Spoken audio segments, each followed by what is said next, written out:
আসসালামু আলাইকুম রহমতুল্লাহি ওবরাকাত। অল্প কিছু কথার শিরোনাম হচ্ছে কিয়ামতের দিন, মানে কিয়ামতের ভয়াবহ দিনে যাদের কোনো ভয় থাকবে না। এ ব্যাপারে আমরা একটি হাদিস শুনি, খুবই সংক্ষিপ্ত হাদিস। আপনাদের যদি খুব বেশি ব্যস্ততা না থাকে তাহলে হাদিসটি শুনে যান, অনেক নেকি হবে।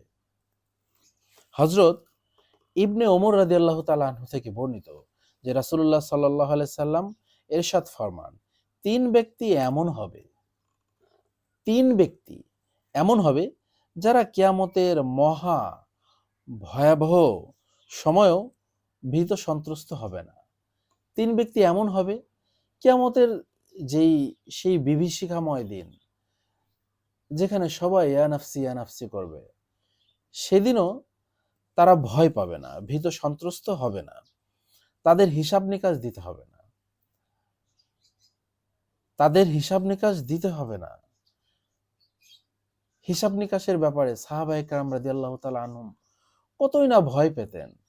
আবু বকর রাদিয়াল্লাহু তাআলা আনহু বলতেন, হায় আমি যদি গাছের পাতা হতাম, তাহলে ছাগল আমাকে খেয়ে ফেলতো, আমার কোনো হিসাব হতো না। এত ভয় পেতেন ওনারা। তো সেদিন ওই তিন শ্রেণীর ব্যক্তিদের হিসাব নিকাশ হবে না। সুবহানাল্লাহ। সবাই যখন তাদের নিজ নিজ হিসাব কিতাব নিয়ে ব্যস্ত থাকবে, তখন তারা মশকের টিলার উপর নিশ্চিন্তে অবস্থান করবে। মানে কোনো চিন্তা নাই, নো টেনশন, তারা অবস্থান করবে। তারা হলেন তিন ব্যক্তি কারা আমরা জেনে নেই। আমরা আমরা এর মধ্যে আছি কিনা বা থাকা সম্ভব কিনা এটা শুনলে আমরা বুঝতে পারবো। প্রথম হচ্ছে ওই ব্যক্তি যে আল্লাহর সন্তুষ্টির জন্যে কোরআন পড়েছে এবং এমনভাবে ইমামতির দায়িত্ব পালন করেছে যে মুক্তাদিগণ তার উপর সন্তুষ্ট ছিল। এটা অবশ্য ইমামগণের জন্য প্রযোজ্য। আপনি যদি ইমাম হয়ে থাকেন আপনার কথা ভিন্ন। তো আমি এই ক্যাটাগরির মধ্যে না আর কি। যে প্রথম হচ্ছে ওই ব্যক্তি যে আল্লাহর সন্তুষ্টির জন্যই, অন্য কোনো কারণ ছিল না, আল্লাহর সন্তুষ্টির জন্য সে কোরআন পড়েছে এবং এমনভাবে ইমামতির দায়িত্ব পালন করেছে যে মুক্তাদিগণ তার উপর সন্তুষ্ট ছিল, মানে তার পিছনে যারা নামাজ পড়েছে। দ্বিতীয় হচ্ছে ওই ব্যক্তি যে শুধু আল্লাহর সন্তুষ্টির জন্য মানুষকে নামাজের দিকে ডাকত। যে ব্যক্তি মানে অন্য কোনো কারণ নাই, শুধুমাত্র আল্লাহ তাআলার সন্তুষ্টির জন্য মানুষকে আল্লাহ তাআলার দিকে ডাকতো, নামাজের দিকে ডাকতো। যে ভাই চলো নামাজে। অনেক মানুষ, আপনি গ্রামে এরকম অনেক মানুষ দেখবেন বা এরকম অনেক ভিডিও হয়তো আপনার সামনে আসতে পারে, যেখানে আমি নিজেও দেখেছি এবং আমার ব্যক্তিগত অভিজ্ঞতাও আছে।